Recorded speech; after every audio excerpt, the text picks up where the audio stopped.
سب سے پہلے تو پارٹی میں جو آج ہماری یہ میٹنگ ہوئی ہے تو ایک تو یہ میسج ہے ایک ہمارا یونٹی کا، کہ اگر یہ ہمارے مخالفین یہ سمجھتے ہیں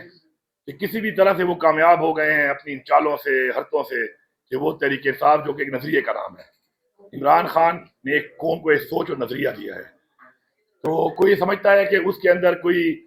کسی طرح کی دراڑ پیدا کرے گا تو وہ ان کی خام خیالی ہے اور بھول ہے۔ انشاءاللہ ہم متحد ہیں، اور جب تک ہم حقیقی آزادی کا مقصد حاصل نہیں کر لیتے تب تک ہم متحد ہو کر انشاءاللہ اس تحریک کے لیے اپنا تن من دھن جو لگا رہے ہیں انشاءاللہ لگاتے رہیں گے۔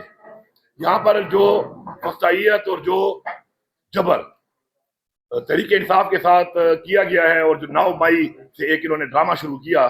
تو میں پہلے بھی فلور آف داؤد بتا چکا ہوں، آپ کے ساتھ دوبارہ بتانا چاہتا ہوں کہ میں 9 مئی سے پہلے گرفتار ہوا تھا، آپ سب کو پتا ہے۔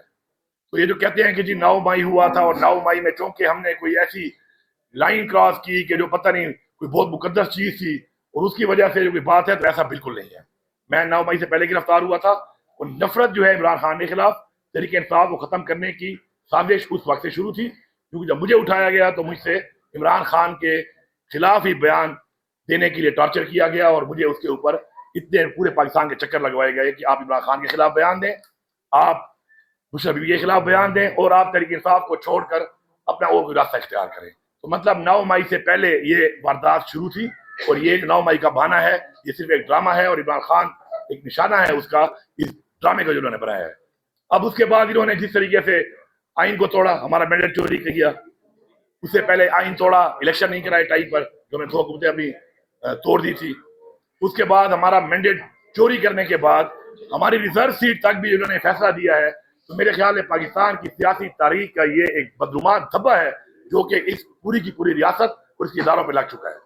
لیکن ان کو کوئی شرم نہیں آ رہی۔ 24ویں ترمیم جو ہے وہ بھی پاکستان کے جمہوریت کے اوپر، پاکستان کی عدلیہ پہ ایک ایسا حملہ کیا گیا ہے کہ جو پاکستان کی تاریخ میں یاد رکھا جائے گا جب تک انشاءاللہ دوبارہ ہماری حکومت نہیں آتی اور ہم اس کو ریورس نہیں کرتے۔ آپ کے سامنے پیکا ایکٹ اور یہ جتنا بھی کچھ ہو رہا ہے، یہ ایک قوم کو غلام بنانے کی ایک سازش ہو رہی ہے، لیکن ہمارے آباء و اجداد نے اس پاکستان کو حاصل کرنے کے لیے اپنی جانی اور مالی قربانیاں دی ہیں۔ ہم کسی بھی طرح کسی بھی ادارے کو، کسی بھی شخص کو، کسی بھی پارٹی کو، کسی بھی حکومت کو، کسی بھی ریاست کو بالکل یہ اجازت نہ دیتے ہیں، نہ دیں گے، اور اپنی ہماری جنگ بلکہ یہ جہاد جو ہے انشاءاللہ ہمارا شروع ہے۔ اب میں ایک تھوڑی سی بات کرتا ہوں، اس کے بعد باقی بھائی بات کر لیں گے، آپ کے سوال جواب بھی ہم لے لیں گے۔ کہ یہاں پر جو ایک بات چل رہی ہے ریگارڈنگ کہ جی یہ پختونخوا میں عمران خان کی حکومت ہے، باقی حکومتوں نے چوری کر لی، تو ایک زور بازو پہ وہاں کے لوگوں نے، وہاں کے ممبران نے، امیدواروں نے زور بازو پہ، چوری وہاں پہ بھی ہوا ہے مینڈیٹ، لیکن انہوں نے اپنا ووٹ کا تحفظ کر لیا اور ایک حکومت بن گئی۔ تو اس کے اوپر آپ جس طریقے سے پہلے خان صاحب کی ایک چھوٹی سی بات کے اوپر کہ انہوں نے کہا کہ جی میری ملاقات کریں، وہ خان صاحب کا جمہوری حق ہے، سیاسی حق ہے ان کا، جو پارٹی کے ہیڈ ہیں، پارٹی کے لیڈر ہیں، پیٹرن ان چیف ہیں، پارٹی کے چیئرمین ہیں، وہ اگر ملاقات کرنا چاہ رہے ہیں بجٹ کے اوپر، جو پورے مطلب بجٹ ایک پروسیس ہے، پورے سال کا ایک ویژن ہوتا ہے، اپنا ویژن دینا چاہتے ہیں، پھر انہوں نے ملاقات وہ چیز کو انہوں نے جان بوجھ کے اس طرف لے کہ ملاقات نہ کروا کر یہ ایک سازش کرنے رہے تھے ہمارے خلاف۔ کیونکہ میں وزیر اعلیٰ ہوں، میرے پاس بھی ادارے ہیں، تو میں یہ سازش بھانپ چکا تھا، اور اس لیے میں نے سٹینڈ لیا اور خان سے ملاقات انہوں نے نہیں چھوڑی، لیکن الحمدللہ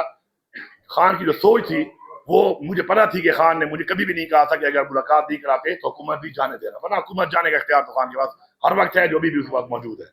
تو اس پہ ہمارے اوپر ایک تنقید بھی ہوئی، بات چیت بھی ہوئی، پلانٹیڈ بات چیت ہوئی، قاعدہ لابنگ کی گئی ہمارے خلاف، لیکن مجھے فخر ہے اپنی پارٹی کی لیڈرشپ کے اوپر، اپنے پارلیمنٹیرینز کے اوپر، کہ انہوں نے عمران خان کی سوچ کی صحیح عکاسی کی اور یہ صحیح فیصلہ کیا، اور اس کے بعد بجٹ کے بعد ملاقات ہوئی، جو ثابت ہو گیا کہ عمران خان کسی بھی صورت میں اپنے اس حکومت کو نہیں ابھی تک